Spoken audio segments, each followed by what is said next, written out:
Capítulo de número 4. Elifaz repreende Jó. A partir do capítulo 4, nós entramos no estilo de prosa.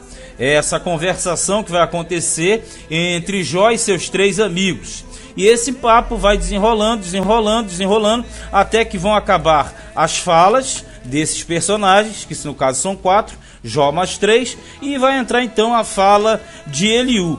Essa fala de Eliú só será parada pela intervenção de Deus no capítulo 37. Então até o capítulo 37 nós temos aí uma conversação, uma prosa, e Jó se defendendo e os amigos automaticamente o acusando. Lembrando que Jó, na verdade, compartilhava da mesma doutrina dos amigos. Então, na verdade, ele estava sendo acuado por aquilo que ele acreditava. E como ele não tinha como se defender, os amigos o acusam e ele fica simplesmente se defendendo. E é esse o desenrolar daqui para frente. Capítulo 4, verso 1 diz assim: Então respondeu Elifaz o temanita e disse: Se intentarmos falar-te, enfadar-te-ás, ou melhor, enfadar-te-ás, mas quem poderá conter as palavras? Quer dizer, ele está dizendo o seguinte: se a gente não falar, você vai ficar bem, mas se a gente falar, você vai ficar enfadado, não vai? Mas como a gente vai ficar sem falar? No sentido de que não podemos ficar sem argumentar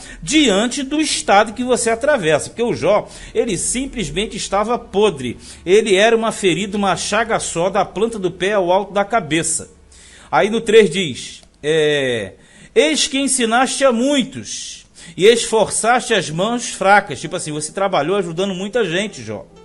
As tuas palavras levantaram os que tropeçavam, e os joelhos desfalecentes fortificaste. Porque o Jó era uma pessoa que ajudava muitas as de menos força, de menos recursos. Então está dizendo, você ajudou muita gente, Jó. Você levantou os que tropeçavam, aqueles dos joelhos fracos, encontravam em você uma segurança. 5.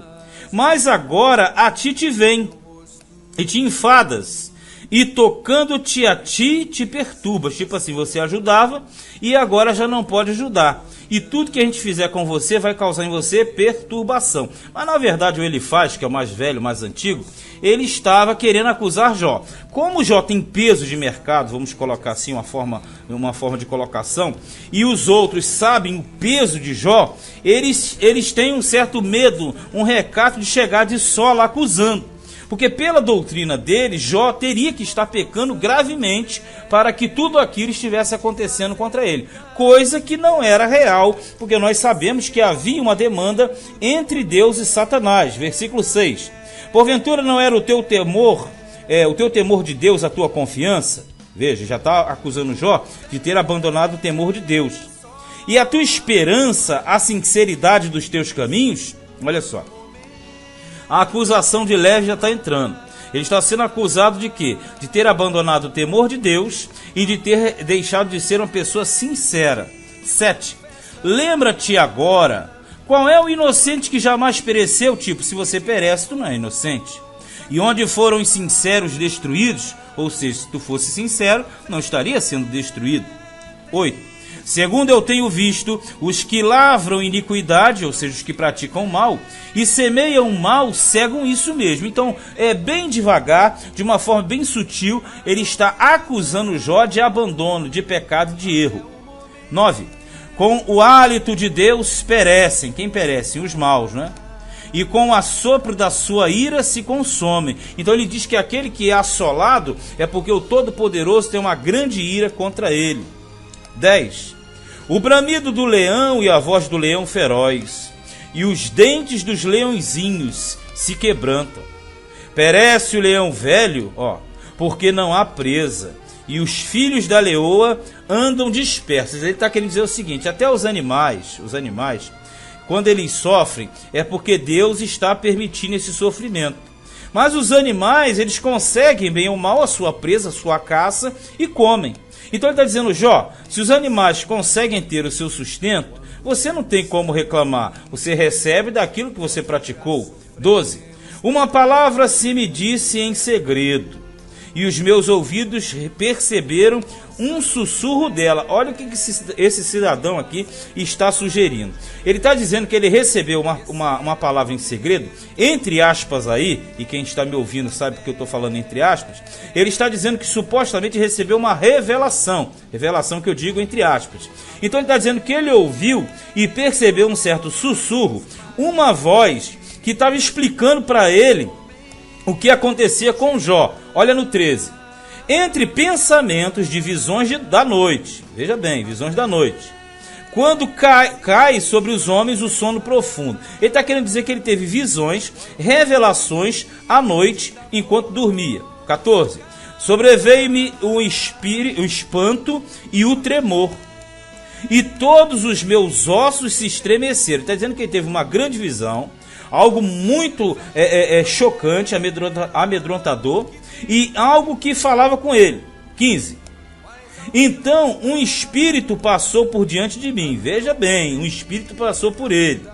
Fez-me arrepiar os cabelos da minha carne. Então ele ficou todo arrepiado, porque ele sentiu aquele calafrio, aquele espírito gelado passando nele. Algumas pessoas conseguem entender isso aqui mais na profundidade.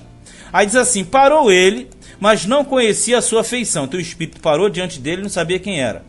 Um vulto estava diante dos meus olhos. Então, na verdade, ele viu um espírito, um vulto preto, alguma coisa que metia medo, era chocante, gelado e dava arrepios nele. E calando-me, ouvi uma voz que dizia, 2 pontos. Então vamos entender.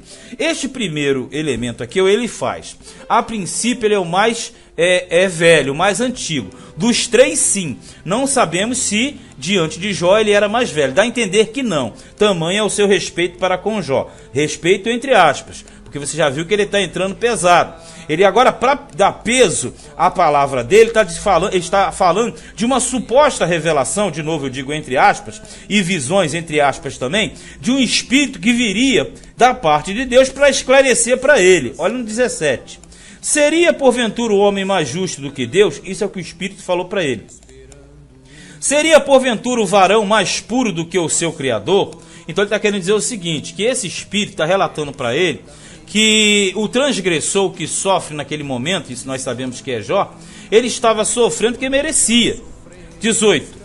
Eis que nos seus servos não confia e nos seus anjos encontra loucura. Isso é Deus em relação aos seus servos e aos anjos dele da primeira criação. Quanto mais naqueles que habitam em casas de lodo, cujo fundamento está no pó, e são machucados como a traça. Vamos entender aqui.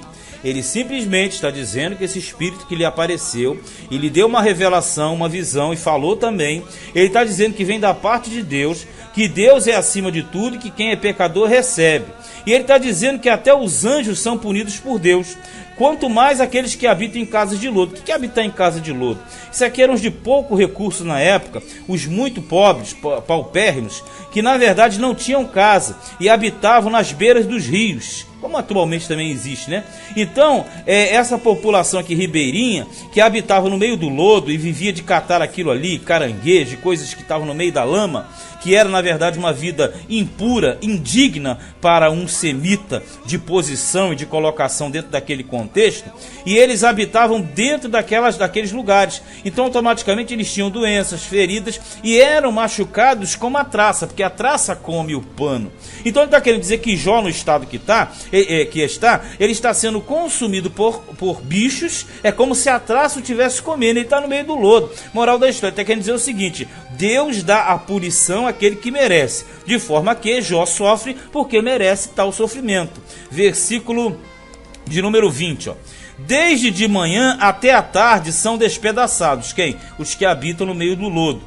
E eternamente perecem, sem que disso se faça caso. Tipo assim, eles nascem, morrem, morrem na desgraça, nessa vida abaixo do nível comum do ser humano, e ninguém se lembra dele. Então ele está transportando essa vida para Jó.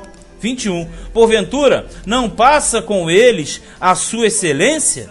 Morrem, mas sem sabedoria. Ele está dizendo o seguinte, ó, porventura não passa com eles a sua excelência. Qual é a excelência? A excelência era o estado inicial de Jó.